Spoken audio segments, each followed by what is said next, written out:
we've got some new data on NFL jerseys. Guess who's number 1 and 2? That guy, Tim Tebow, as Brandon predicted. Here's something else Brandon predicted. That Justin Fields should go to the Jets, because look at 3, 4, and 5. Justin Fields, Justin Fields, Justin Fields. Brandon. Wow. Zach Wilson's number 2 jersey, not in the top 15. What's the deal with your fan base, buddy? You got Justin Fields up there, no Zach Wilson. Doesn't matter. Doesn't matter. We'll get there. Listen, you guys know I was standing on the table for Justin Fields, but I'm all in on Zach. That's who we chose, so that's who I'm riding with. The Jets fan base, you have to earn their respect. They're not just going to buy your jersey. This is why we talked about this being a tough market, because you would think that the number 2 overall pick, his jersey would be there. Absolutely not. You have to earn it, and when he does, it will be the best seller. Important, once again, as the archivist, all in on Zach Wilson. I don't think that's going to age well, Brandon, but I'm writing it down. All in on Zach Wilson. It's on the sheet, guys. Wilds has it's on more. the sheet, America. What Wilds? I have no choice. I'll save it for next time. All right, drawing a blank now. Let's start. We're starting to get a clear picture of how the playoffs in the East are going to shake out. Bucks swept the Heat. Nets are up 3-1 on Boston, and the Sixers is going for the sweep tonight in D.C. So, Brandon, the team in the East that looks the best so far in the playoffs is blank. Wow, Philly is handling their business, doing exactly what they're supposed to be doing. I don't know why you're singling up and playing one-on-one with Embiid. The Bucks, they sweep the Heat. What happened? You guys look phenomenal in the bubble. What happened this year? What happened this series? But I got to go with my team, the Nets, because they are the best team. We know they were the favorite going into the playoffs because of those 3 guys.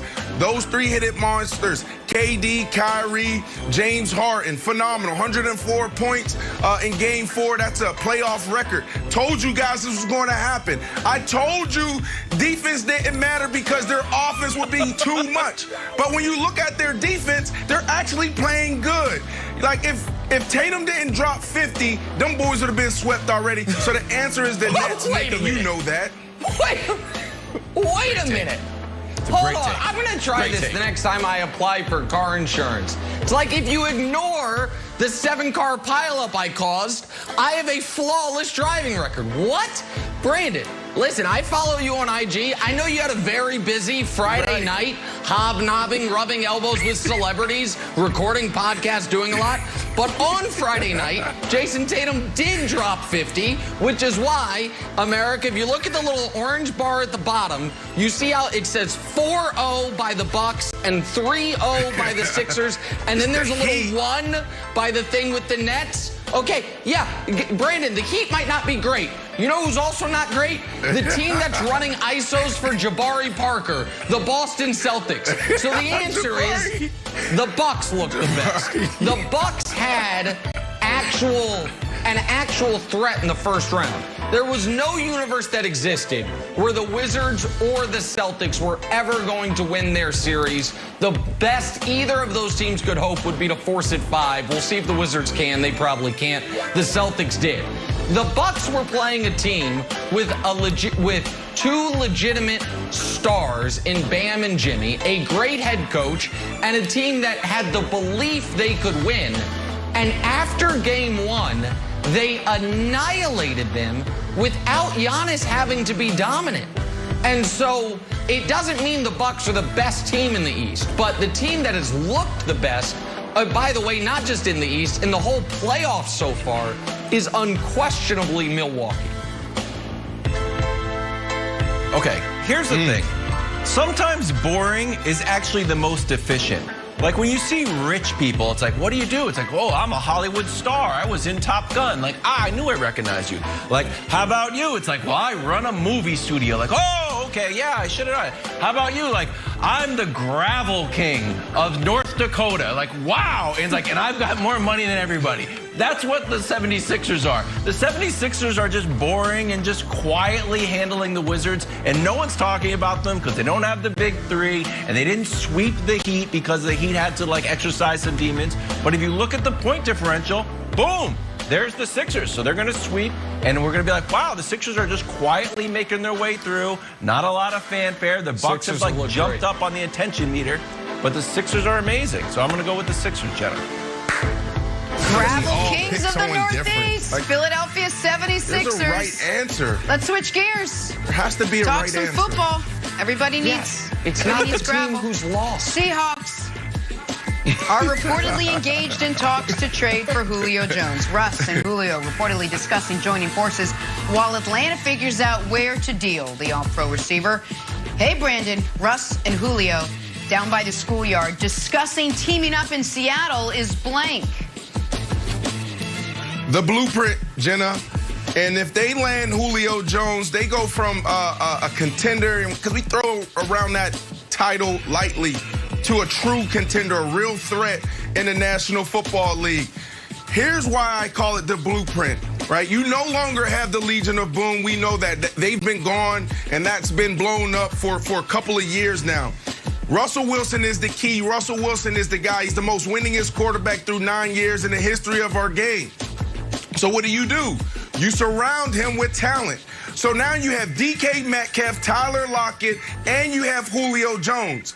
And you have a run game. So if I was an offensive coordinator, the way I would construct my team is I would lean on the run game. I would create 8-man boxes. So now you have one-on-one outside. A lot of times when you have one-on-one and you have one safety in the middle of the field, he leans to a threat. So he'll lean to a DK Metcalf. But if you lean to DK Metcalf, now you have Julio Jones on the other side, a Tyler Lockett on the other side. What are you going to do? So essentially what they're going to create is cover zero. Cover zero, you only run cover zero when the game is on the line and there's nothing else to do. That's what we call, we're throwing everything at you, including the kitchen sink. So this could be dangerous if they land Julio Jones, because they'll literally be unstoppable. They have Chris Carson coming back. He's a monster. They upgraded the running game, and now you have 3 threats at the wide receiver position. Who are you going to double? It was easy last year, Nick, because they had DK Metcalf on one side. They doubled him. They viced him. They leaned the safety to his side. They had Tyler Lockett. All they did is play 12 yards off of Tyler Lockett, so he couldn't do that. So this is going to be dangerous. This is the blueprint to winning another Super Bowl in Seattle. Brandon, I know it's going to feel like I'm picking on you this morning, but football is really your wheelhouse. And when you have a fact error like that, I can't let it go. When you say that you only play cover zero in this very specific situation, unless, of course, you are the Jets and defending a Hail Mary, then you also play cover zero and you lose to try to keep your unperfect season alive. You're going to go back to that? Nobody remembers that play. Yeah, I got to. I'm just messing with you. All right, more importantly, though, this is more Rodgers fuel.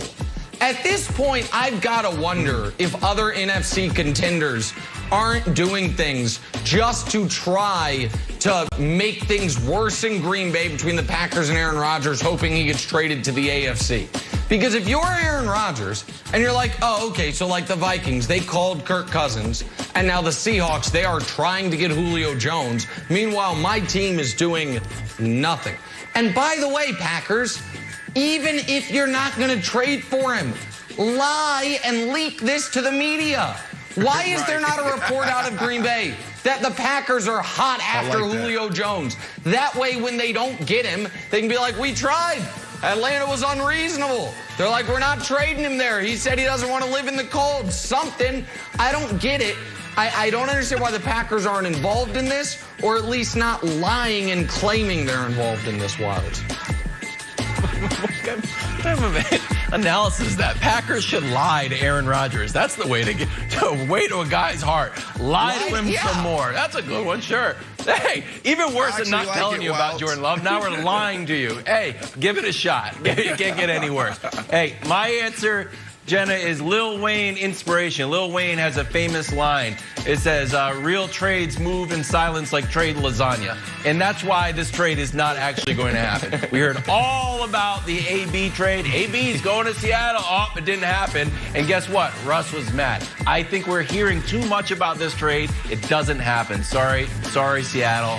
Sorry, Brandon. Still not going to happen. Headed to New England. Oh, man. Say sorry to Russ. Russ is up, maybe watching. He just tweeted, "Rise and shine." Still talking. Time for the weird and wonderful from our national pastime. How about for